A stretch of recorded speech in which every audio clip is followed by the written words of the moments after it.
right, Go Big Orange Friday. We're back. Red. I didn't get the red memo, so we got Ryan Schumpert in a red sweater. We got Ethan Stone in a red T-shirt, and we've got myself in a Texas Forever. Shout out to Friday Night Lights. Great T-shirt. So I didn't get the memo. I got a little bit of red. I got the Mississippi Braves hat going, so I've got some red in. But Ryan, Ethan, how are you guys doing? Doing well. Yeah, we had before you hopped in here, we were joking about how we were matching, but y'all both have the gray hats going on. So Mm-hmm. Ethan's really the one who's got it figured out with both of us. You and I are on the outside looking in. Exactly. Yeah, Is Ryan, this I'm one? mad you brought that. I'm mad you brought that up. That's what I was gonna say. Me and Chase have the silver thing going, and like he said, he's got some red going too. Mhm. Obviously, you guys might not be able to see it, but yeah, it's a nice color combo thing we got going on today. I really dig it. Very good color combo.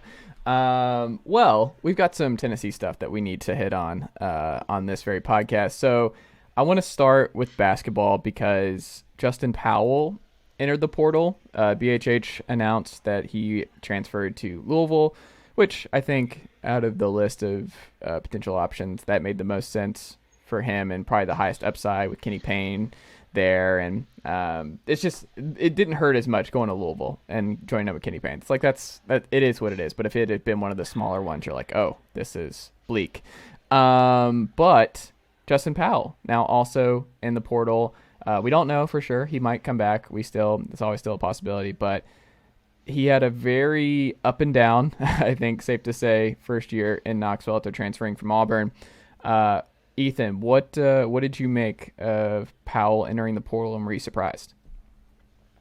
I was surprised. It kind of went back and forth, I guess, because at the very end of the year, when I didn't realize that he would have had to sit out a year, I was like, yeah, he's definitely transferring. And then I Mm, realized that he has to sit out a year, and you're like, well, it wouldn't make any sense. Like Victor Bailey's leaving. By all, if things go as they're supposed to, I guess, in his mind, in a perfect world, then he'd get more time. But obviously, Tyreek, he transfers in. He's going to be, I think, a similar role to what Victor Bailey was probably for this team. A lot of offense, maybe not so much defense. And that was Justin Powell's problem the entire year, I feel like, is defensively. Barnes said he wasn't really locking in on the defensive end.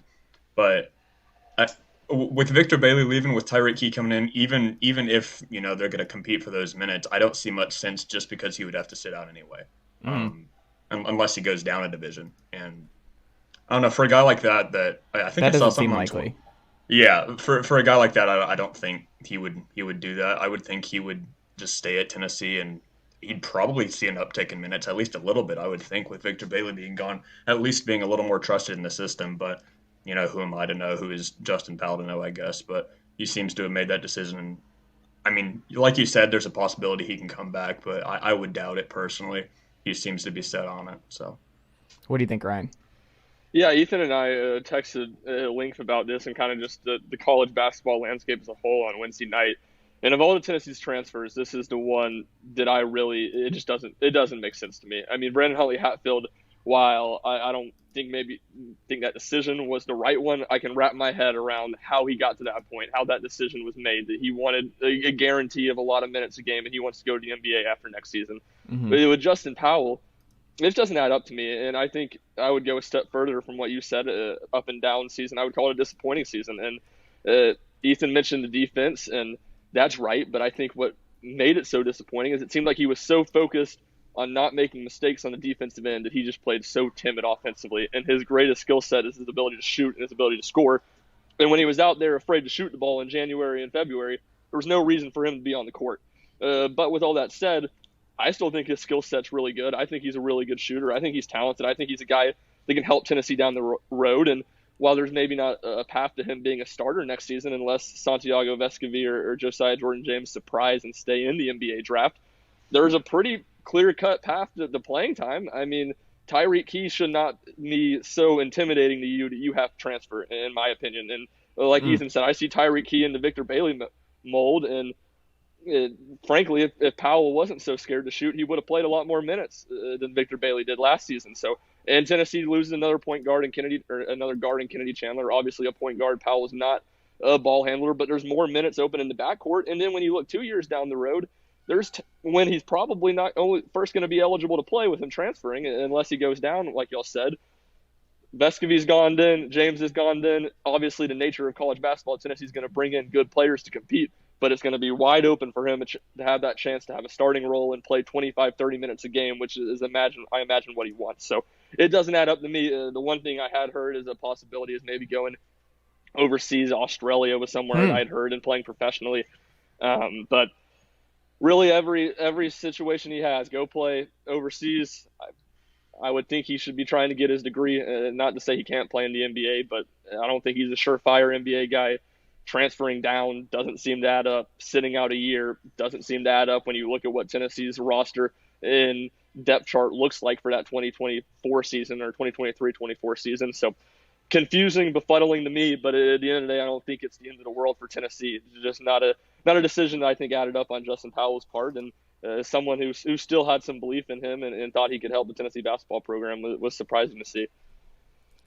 It is odd. Like, I guess that would be the most logical, because I just don't understand why he want to sit out after the kind of year he just had. Sit out another year and just really bank on one final great year somewhere. I don't know. I that doesn't seem likely to me. So I think the overseas part makes a lot of sense, but it's another body that Tennessee is really going to have to figure out. Like, I'm more he's not someone that I'm just going to lose sleep over. I think Rick Barnes isn't going to love sleep over losing him. I think BHH is more not even an issue, just because we still have a do and we still have some pretty solid depth down low. Kumwa comes back. Like, I'm not as concerned about Hatfield being gone as I am just the guard depth. So Collins, who we talked about too, and like whether or not he would come over, he stays, which was a surprise I think to a lot of folks. But now you have Key. Like, what are the odds that he is just like a vocal point next year, that Key is actually going to be someone that Vols fans should be prepared to be a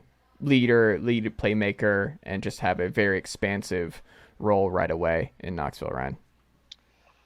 I think it just depends on what Tennessee's able to do in the transfer portal and probably to a lesser degree to prep ranks going forward. Tyrese Hunter, Iowa State transfer, Big 12 freshman of the year, is supposed to be on campus this weekend. If you land a guy like that, I think Tyreek Key's role probably doesn't change much from what we said, similar to Victor Bailey's. But if you don't land a top-notch guard transfer, then he's going to have a chance to be really your main guard coming off the bench next season. And I don't really see a path to him starting, but to a path to him playing 20 minutes a game, I think that's possible if Tennessee kind of continues to swing and miss on some guys in the portal. So, and I think that's where Collins was just such a good fit for what Tennessee needed with his point guard, his passing, solid shooter. I think that is probably, of all the blows or the guys that have transferred out, the guys you missed on in the transfer portal, I think that's the one that hurts the most for Tennessee right now. When you look at the portal and who else is out there and who else Tennessee makes sense for, is there any other name that stands out to you, Ethan? Tyrese Hunter is the interesting one that Ryan just said. I mean, he's got a heck of a list. I think Gonzaga's on there, if I'm not mistaken, Auburn, a whole bunch of guys like that. I'm blanking on names right now. Those are a pretty decent amount of guards. I feel like that Princeton guy, what's his name, the weigh-in, he might be, I guess, on the docket there, but Tyrese Hunter is the one that's most interesting to me, just because obviously he's an elite prospect. I know people were talking about Imani Bates. I haven't heard anything different about that. I feel like he's not a guard, obviously, but not really anything outside of Tyrese Hunter. It's kind of a wasteland thing. I feel like them missing on Brandon Murray and obviously missing on Yuri Collins, like Ryan said, that kind of, I think, threw them for a loop a little bit, because when you don't get a guy like Collins and you put all your eggs in that one basket, in the Collins basket, and then all of a sudden it shows up that you don't get them, and instead you're getting Tyreek Key, who is a fantastic offensive player, struggles defensively, but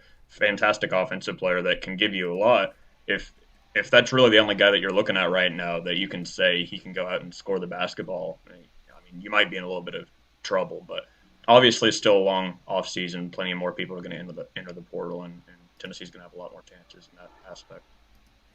Yeah, well, we'll see what happens. I don't think they're done, and I think we'll see what happens going forward. A lot of portal talk on this edition of Kobe Orange Friday here on the Chase Owens podcast, because we've got Aaron Willis, who entered the portal today, as we're recording this on a Friday. I don't think this was a big shock. I think this was something. I mean, it's one of those where it's like, I mean, I don't think he was going to be another significant piece in the linebacker rotation. It seems like Brian G. Murray. Is it? How do you pronounce his name? What is it? Is it Jean Marie? G. Murray. Okay. Yeah. It seems like the two linebackers set where we're going to play Beasley and Banks is going to be the thing going forward again this year, and I think he probably just wants to play. And he was also a Pruitt guy. He came in for Pruitt and was one of Pruitt's big gets 2 classes ago, and now he enters the portal, and he'll probably go somewhere smaller, and maybe it's kind of like the situation. What was the linebacker last year? Church, who ended up at Michigan State. What was his name? Crouch, and he's in the transfer portal. Did you see that? Yeah. This morning he entered the portal. Crazy. He seemed like he had a good year at Michigan State. I was surprised to see that. Another Justin man. Powell. What do you? I mean, he's not going to be eligible. What's he going to? He's a senior. I mean, he has 2 years of eligibility, but it made me think of Justin Powell when I saw it, where it's just like, what are you going to do? Where's the grass greener at this point for you? But who knows? Best of luck to him. I just feel like now I think so many kids are putting themselves in the portal where, like, did you see the Miami kid who was like, you either step up the NIL offer or I'm entering the portal? Like, I wonder if that's what a lot of these kids are doing now too, where it's like, yeah, I had a great year at Michigan State, but it's less about the kind of year that I had and more like, can I get more money in NIL somewhere else? And if y'all aren't going to step up at Michigan State, I'm going to look elsewhere. And it's less, even if my production dips or whatever, it's just, I think there's going to be a lot of short-sighted thinking, and that's just natural because these kids are super young, and when you're that young, it's easy to get sidetracked with stuff like that, and I just think we're going to see a lot of those crazy offers or promises that are being made or thrown at him, and then those promises might get pulled. Who knows? I don't know. The NCAA, we'll see. I think the one positive, and we talked about it on the full ride earlier this week, was just that, like, that damning report from Ross Dellinger on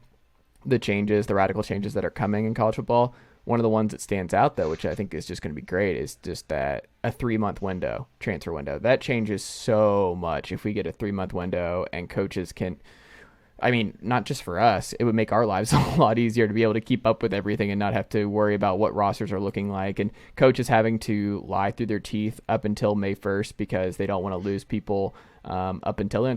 It's a great battle. Like, we're doing, like, those guys are neck and neck. I don't know which way I'm going to go, but we'll see. And then May 2nd. So we have our guy, and he's going to be the starter this fall. It's like they're just trying to, I don't know. It's asking a lot for roster management purposes to keep everybody happy and to keep this thing moving. But that will be, that happens sooner rather than later, that would be great. That and the recruiting calendar getting changed, those are the 2 biggest things, and it seems like that's a possibility with Emmert stepping down and I think they're called the Transformation Committee. Transformation Committee, yeah. So I'm pretty optimistic actually about what they're going to do in a multitude of ways, but we'll see. Where do you think Tennessee stands now, though, in terms of their linebacker depth? Or do we think they did back in the portal? Do you think that we saw enough from Beasley and Banks last year that they'll be fine at least for one more year? Or I don't know. Where are you at with the linebacker situation now that Willis is gone, Ethan? I mean, I would say you have to go back in the portal. It's not like Willis was some, monster player last year. If I'm not mistaken, he got 1 tackle in his entirety of the year as Pruitt's top signee. So you got guys like Banks that obviously has shown that he can get it done at that position. You got Jawan Mitchell still. I'm interested to see what he's going to do this season after obviously not really panning out coming from Texas in the season prior. But I would say you'd have to go to the portal, at least get one more just from a depth perspective. I can't exactly remember the guys that Tennessee got in linebacker just off the top of my head in the freshman class this season, but you kind of need that, I guess, experience. Not necessarily even if Willis is just going to be a sophomore this season, but having experience on the defensive end, especially one where that's not exactly Tennessee's strong suit right now, with obviously the offense being what it is under Josh Heupel. So I'll just reiterate what I said. I would say they would look to the portal to get at least one more. Well, we'll see. Ultimately, I would agree with you. I think they're going to add somebody else, but so Casper, obviously going to Oregon, he does not end up in Knoxville for this class with Nico, but part of that we wondered was like, oh, is that just because there's like an understanding that Carnell Tate is like very much in the fold and Casper doesn't want to come in with Tate and, you know, just worry about reps. And this is already a loaded wide receiver room in youth. Like we need more veteran depth more than anything else. And that's why we're talking about the Robinsons and the Brew McCoys of the world, is that losing Peyton and Velus Jones was more of an issue. So it's just adding one more veteran guy, because with Squirrel White and just the amount of talent there that they just brought in, Webb and company, Miller, that I don't know. I'm not really worried about the long-term future of the wide receiver room in Knoxville, but this is one of those big ones where it's like, oh, okay, Carnell Tate, it seems pretty likely now that he's going to be a Tennessee Volunteer, right, Ryan?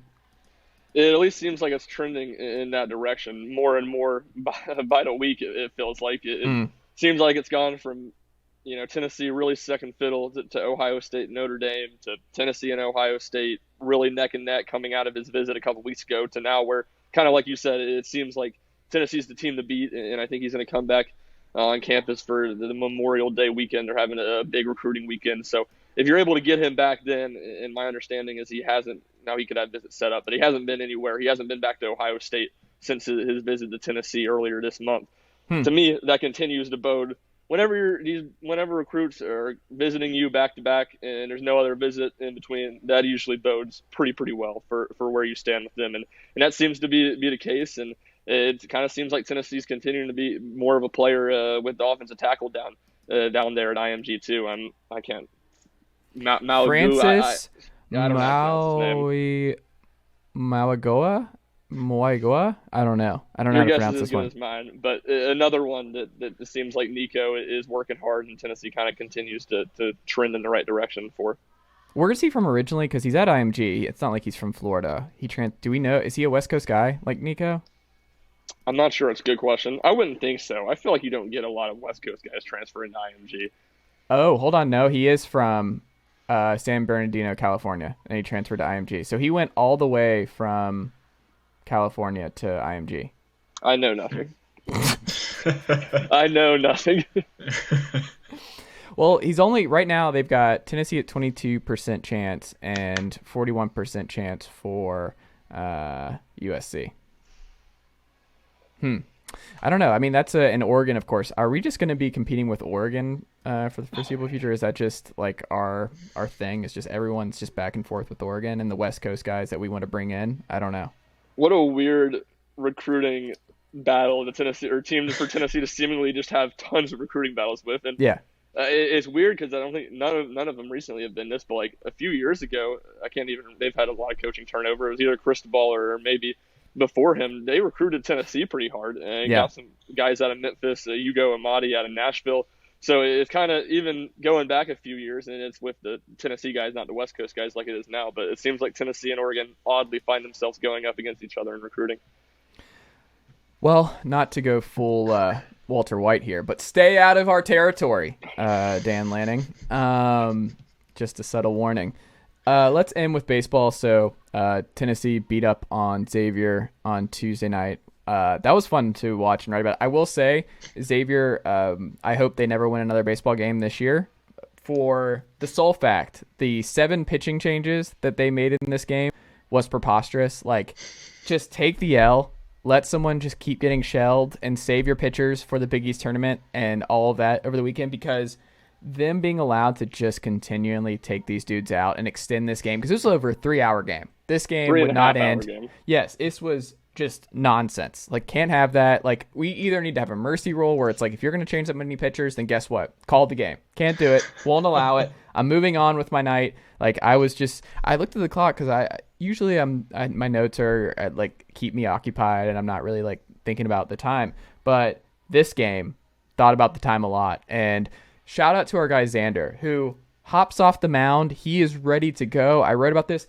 This man is just like, get me out of here. Like, I got things to do. I'm the midweek guy. I've got other things on my plate. I am good. And Xaiver had no interest. They were like, we're even going to get in a pickoff battle at second with Luke for a little bit and try and troll him. Like, what are we doing? I needed that out. So Xaiver, shame on you. Shame on the Xaiver Musketeers for that nonsense and the amount of pitchers they threw out. And that's where I'm at. I'm very like, were y'all just as upset? It was 3.5-hour game for a Tuesday. Chase, I got a text. I got a text from Josh, who's the guy that actually covers baseball for the Beacon, and it's like 10:30, 10:45 at night. I wasn't even aware baseball was happening, and he's like, "That was the worst baseball game I've ever covered in my life." I was like, "Can't say I envy you right now." Because that would be interesting. I've covered a lot of midweek baseball games in my 4 years at UT, and it's become. I mean, you're barking up my tree right now. It's become a war that I fight. I am 100%. You need to have a run rule, which we probably wouldn't even have got to in that game, which shows how bad these midweek games can sometimes get. But you're right, Xander. He set the tone. He was great. He went longest outing of the whole year. And so 4 pitches, 3 outs in the first inning. It was unbelievable. It was like, okay, this is fantastic. He is setting the tone to get this to be a quick midweek game. Yes. Frequently, you can have like 15 pitchers total used in these midweek games, and it can be unbelievable. And the 6th inning is when everything hit the fan. Yes. 2 outs. Charlie Taylor with his 1, maybe 2 hits on the season at the plate. Yeah. A lazy fly Strong ball to right Kevon field. Smith vibes from last year's Braves team. The right fielder can't find the ball. Eventually does find it, so it hits his glove. So brutal for Charlie Taylor. If you don't know the baseball fine rules, if the outfielder can't find the ball and does not touch it, it counts as a hit. But if they do touch it, it counts as an error, and it barely touched his glove. So Charlie Taylor doesn't get that 3rd hit of the season.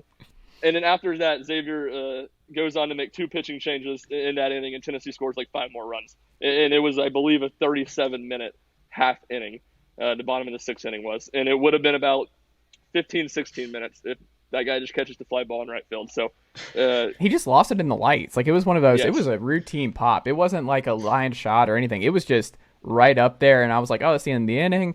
Nope. And he just completely lost it. We scored 2 runs off of it. And then it just gave Tennessee more opportunities. Like, the one thing about the middle of our lineup, because this was the Corton Lawson game where he had the 2-run dinger to left, and he that being said, he did cost Xander his no on a routine grounder to short, which I didn't understand why they counted that as a hit. It was not a routine grounder to short. It was a it was a play that could have been made. It was hit in between the third baseman and the shortstop, and a good throw. They probably would have had him. I am with you there, but it was. Well, it cost him the no. The whole thing was, which would have been great. Like, we just could have gotten that thing going. Xander was down for it. If the way he was pitching in the pitch count, I don't know. I was here for it. But like what I was saying with the middle of the lineup, because the middle of the lineup sucked. Like, Jorel struggled on Tuesday, and Beck was 0 for 3. He was K-ing. He was just like, I'm chilling till Auburn.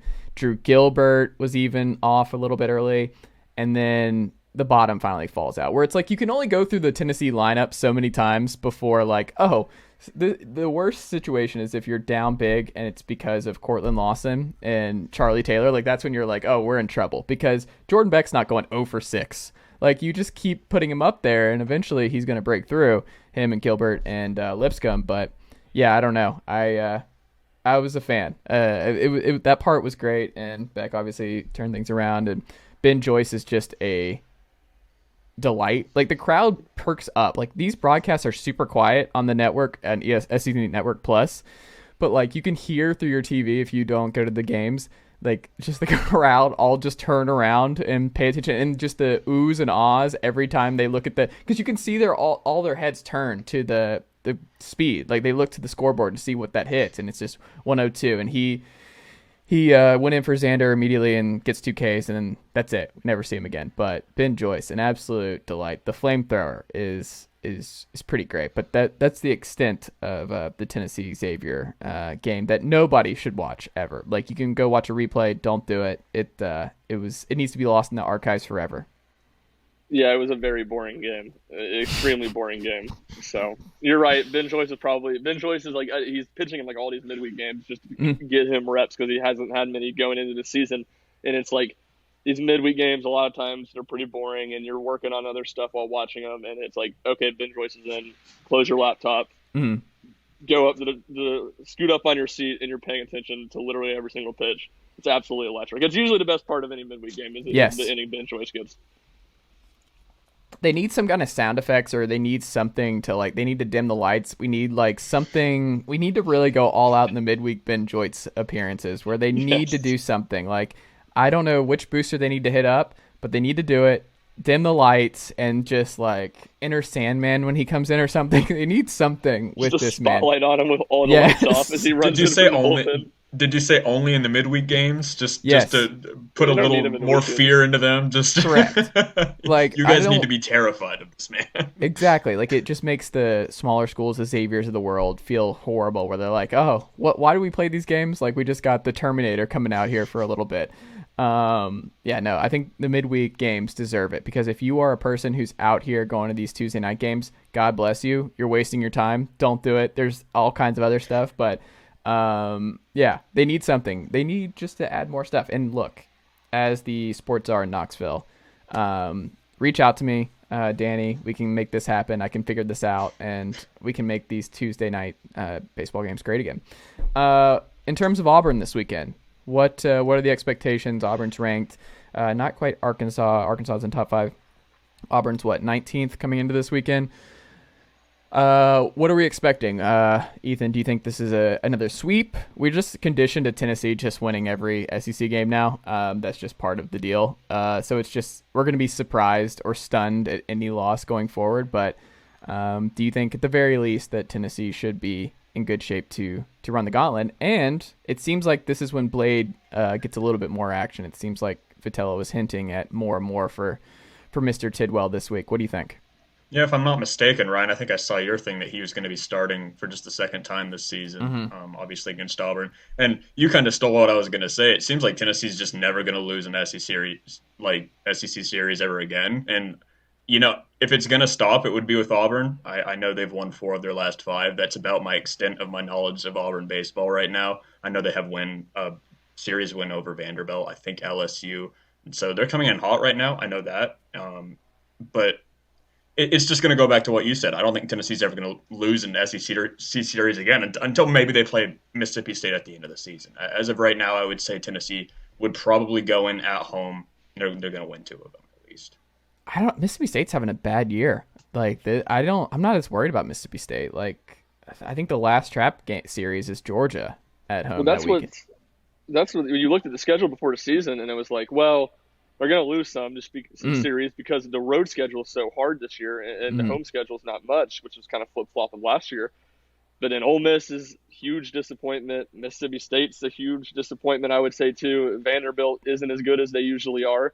And then kind of on the reverse, Auburn and Georgia have really overachieved, and to me have been as good as anybody in the league behind Tennessee and Arkansas. So you really thought the really hard series were going to be on the road, which was going to make it natural they were going to lose some, and it's kind of flipped itself. Auburn and Georgia, last 2 home series in the regular season, and I think those are definitely down the stretch, those are their 2 hardest series, and I think you can argue probably 2 with Vanderbilt, 2 of the 3 hardest series in the regular or in SEC play. So when you get them at home, I think with this Tennessee team, no matter where it's at, you're probably going to pick them to win the series.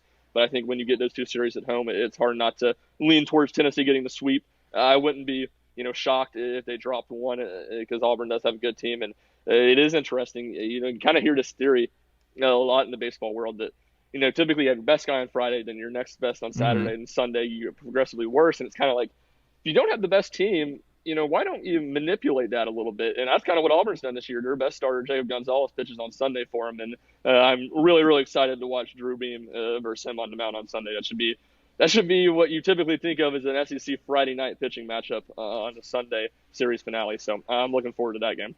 Yeah. And folks in Knoxville, don't go. I'm tired of the standing room only nonsense, even with my free ticket and everything with the student thing. But I need you to drop that nonsense. We're getting too packed. Too many people are buying in. Nothing to see here. Stay home. I want my space back. I want to be able to move around freely and have the usher stare at me as I bounce around, and I dare them. I'll look them in the eye too. I'll be like, I dare you. Say something. Tell me to move. Tell me to move. You don't know who I am. Chase Thomas podcast. What are you doing? Show my ID. Like, what are you doing? Do you want this smoke? Yeah.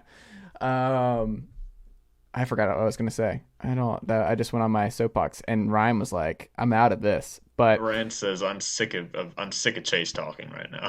he says I'm leaving.